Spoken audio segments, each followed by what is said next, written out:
Donkey Kong Bonanza is adding one new game mechanic that literally changes the way we play 3D platformers. For the first time since 1999, Donkey Kong 64, Nintendo's most famous ape is finally back in a full 3D platforming adventure. Launching on the Nintendo Switch 2, Donkey Kong Bonanza isn't just a trip down memory lane, it's a complete reimagining of what a platformer can be. Coming from Nintendo, the game has the spirit of that wild creativity we saw in Super Mario Odyssey, but it swaps Mario's graceful acrobatics for Donkey Kong's signature brute force. And the heart of this whole new adventure is one single world-shattering mechanic.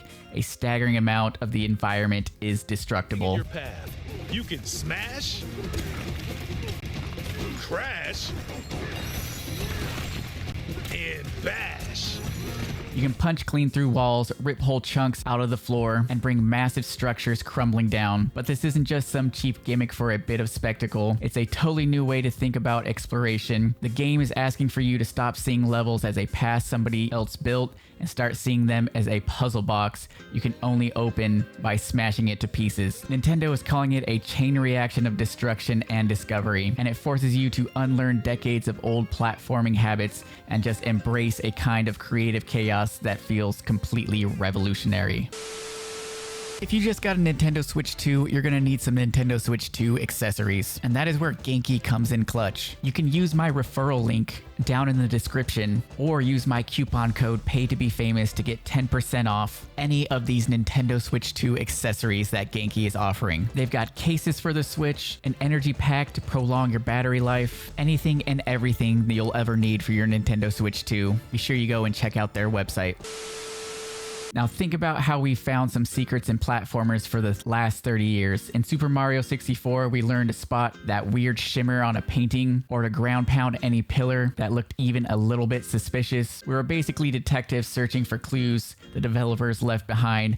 We'd rub up against every single wall just hoping one of them was fake. The classic Donkey Kong Country games on the Super Nintendo turned this into an art form. We knew that a trail of bananas leading straight into a solid wall was a breadcrumb to a hidden bonus room. We'd shoot ourselves out of a barrel cannon at some bizarre angle, praying we'd land in an area just off screen. The world was static, perfectly designed stage, and our job was to find the secret doors the designers built into it. The discovery was in finding the key for a lock that was already there. The path was hidden, but it was always a path. We just had to find it. Those were the rules we all learned.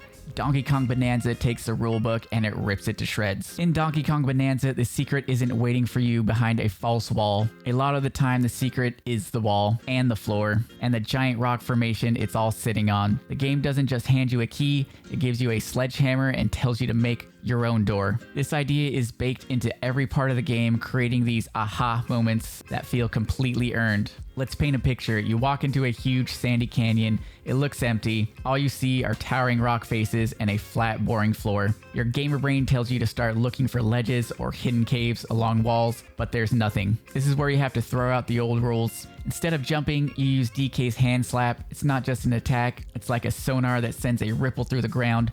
You slap the rock, and just for a second, the sonar reveals a ghostly shape of a Banandium gem, the game's main collectible, buried 20 feet under your feet. The secret wasn't hidden in the level is the secret. Your goal isn't to find a path anymore, but to dig one. You start punching the ground, tearing away layers of rock and carving up your own tunnel, deeper and deeper until you finally unearth your prize. It totally changes how you see the world. Every flat surface stops being just a floor. It's now the ceiling for a room you haven't made yet. The whole idea grows from just digging holes to basically becoming a landscape architect.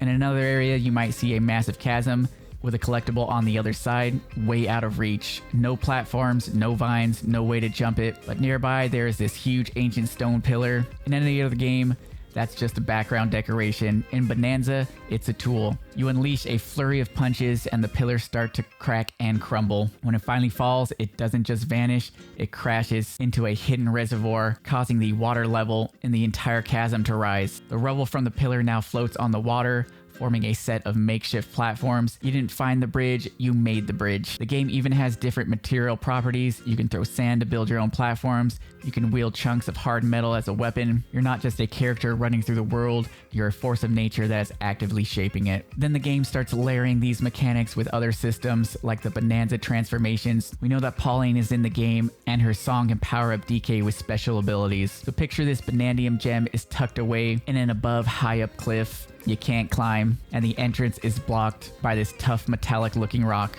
Your normal punch isn't going to cut it. First, you'd have to find enough materials to trigger a transformation. Maybe you turn into a superpowered version of DK who can finally shatter the reinforced seal, but the gem is still too high to reach, and your transformation is on a timer.